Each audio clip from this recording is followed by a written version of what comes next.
الرحمن علم القرآن خلق الإنسان علمه البيان عم يتساءلون عن النبأ العظيم الذي هم فيه مختلفون كلا سيعلمون ثم كلا سيعلمون ألم نجعل الأرض مهادا والجبال أوتادا وخلقناكم أزواجا وجعلنا نومكم سباتا وجعلنا الليل لباسا وجعلنا النهار معاشا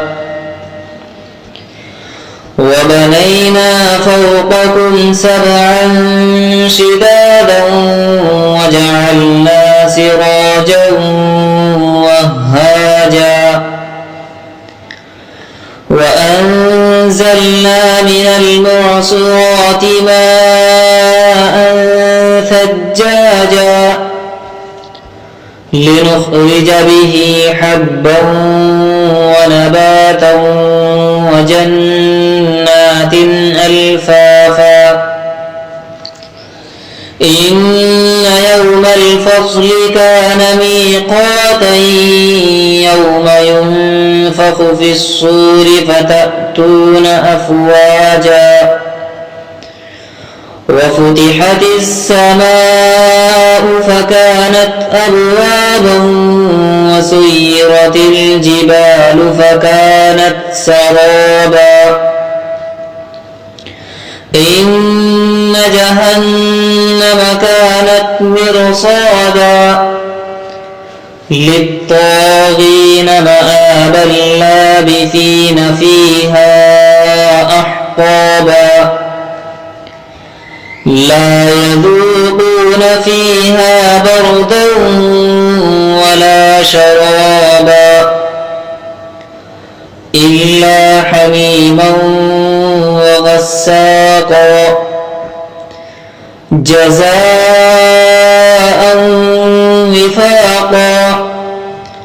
إنهم كانوا لا يرجون حسابا وكذبوا بآياتنا كذابا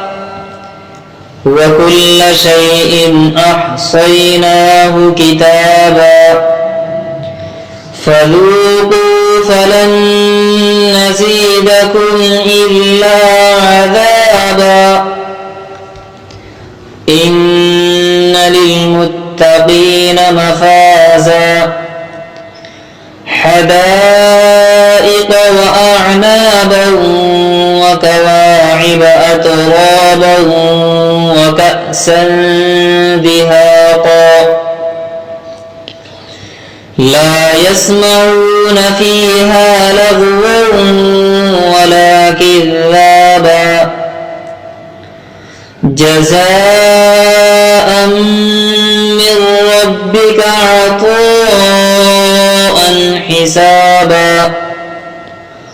رب السماوات والأرض وما بينهما الرحمن لا يملكون منه خطابا يوم يقوم الروح والملائكة صفا لا يتكلمون إلا من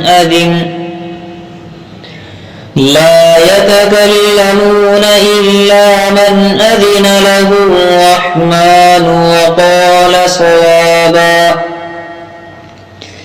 ذلك اليوم الحق فمن شاء اتخذ إلى ربه مآبا إنا أنذرناكم أنذرناكم عذابا قريبا يوم ينظر المرء ما قدمت يداه ويقول الكافر يا ليتني كنت ترابا